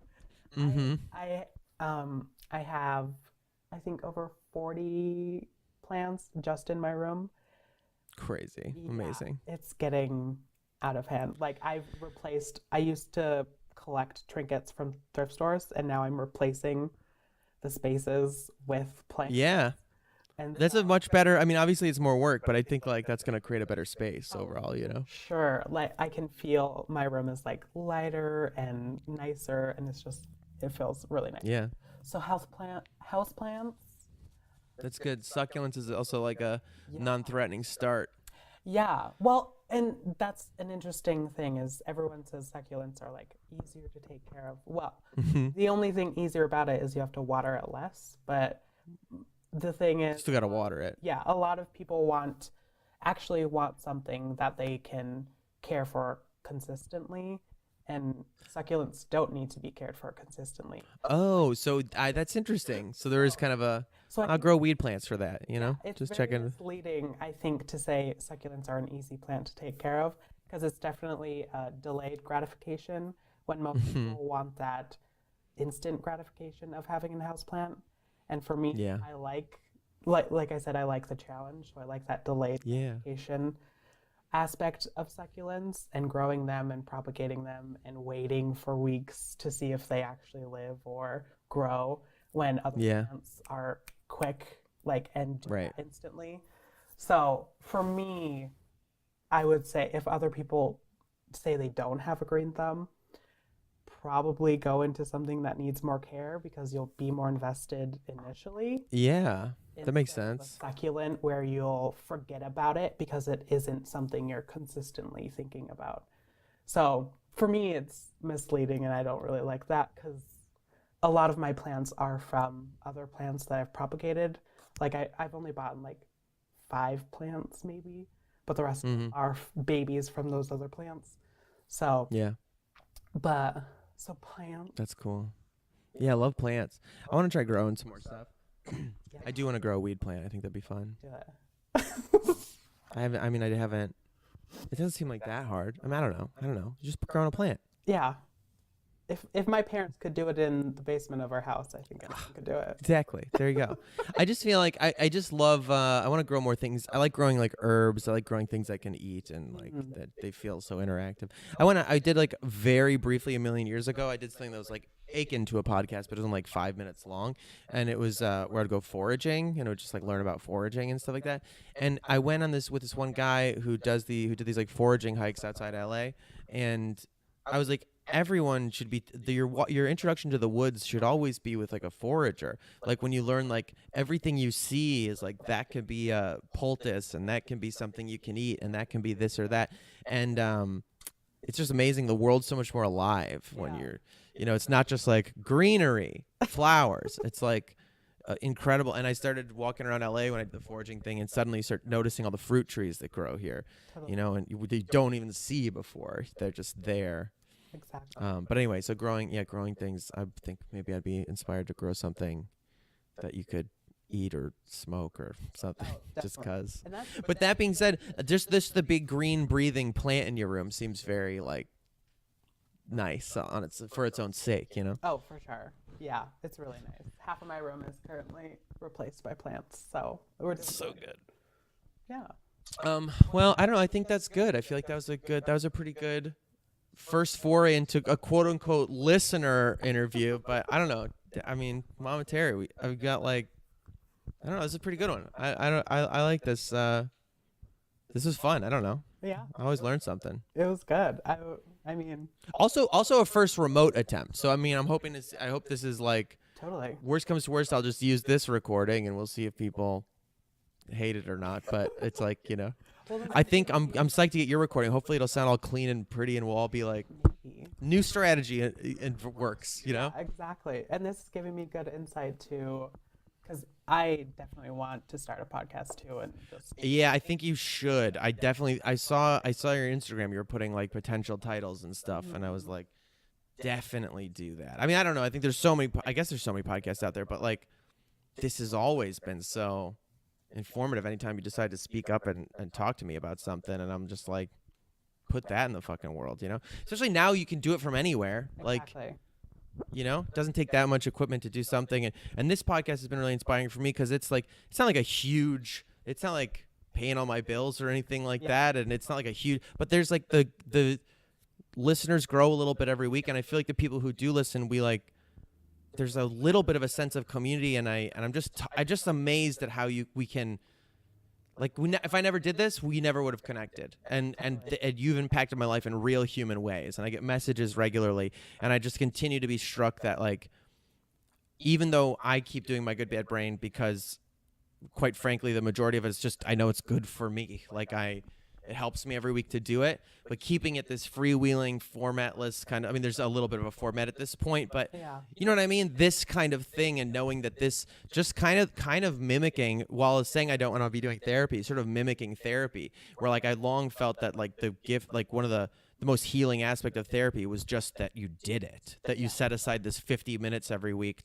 or hour and a half truly to like drive across town, go to your appointment. It didn't even matter what you talked about really, just that you were like talking with the intention of the subject matter being your experience and hopefully making it better.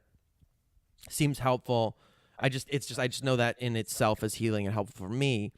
And I am like, the light is kept burning and glowing by people else online, getting a message randomly from, like, someone messaged me from like Uruguay the other day and was like, how the fuck are they getting my Good Bad Brain in Uruguay, you know? But the internet, it's like you could be in your room in fucking Montana and, you know. Exactly. It's huge. It's like amazing. Yeah, it's pretty wild. So it's... Well, what's your Instagram or whatever? If you want, do you want to say? Sometimes people don't want to say. So if you, whatever you want. I mean, I don't post, like I said, I don't post a lot on any of that. I do a lot of... Well, just if you, where would you want, if you do end up starting a podcast and anybody who listened to this one wanted to be aware of that, you know, so this it just... would be, I don't even know what it is. Indigiqueer 93. Both on... Is that the year you were born? 93? Yeah. Yep. Yeah, I think my little brother was 94 or something, 95. It's crazy. 93. That's why yeah, 85, you know. Yeah. All right, cool. Indigiqueer 93 on Instagram, and are you on Twitter now And too? Twitter, yeah. But those are really the only two. Because I know you went in and out. I know you like bounced out for a minute. Yeah. I totally support that. Yeah, a lot. Social media has been interesting for me. I don't love it, but it's definitely like... Yeah, I watched well, I don't know. I made a little bit of a thing. I wanted to be like a bit of a silly goose again, more online. I felt like I was getting really heavy, and I like when I use it as a playful thing. It made people laugh. So I've like I've been doing a little bit more of that lately, just because for when it cheers me up. But then I just think it's also just a sink of like, put your energy somewhere else. Like, my mom has this phrase she used to say, making molehills out of, I think I said this in the last week's episode, making molehills out of mountains. And sometimes that can happen with social media, is you might have a great idea that deserves life and body and time in like a book or something big, a project, but like you just make a tweet or you make like a few paragraphs of a Facebook post and it's like, oh, there, I got it out. And you get a few extra likes and people are like, wow, that was really interesting. But then you've just, something that might have been a really big idea, you like just put it into this thresher of like the feed, right? The literal feed, this teeth grinding everything up. So yeah, I think it's, and then I watched fucking that 8th grade movie and I was just like, I don't like phones. I just don't. It's so sad. It's so sad. But anyway, that being said, Indigiqueer 93, worth the follow, even though you don't post that much. All right. Well, thanks a lot for doing this. We'll stop recording, and then we obviously won't be hung up right away. Okay. All right. Thank you for doing this. Yeah, not a problem. I mean. All right. I'm going to stop the recording there, and I'm stopping it here.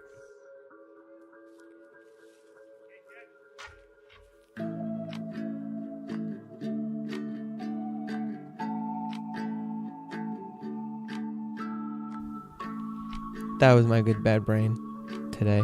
Be well, hydrate, self-care, check out patreon.com/mygoodbadbrain if you feel like sharing some monies with the show to keep us going.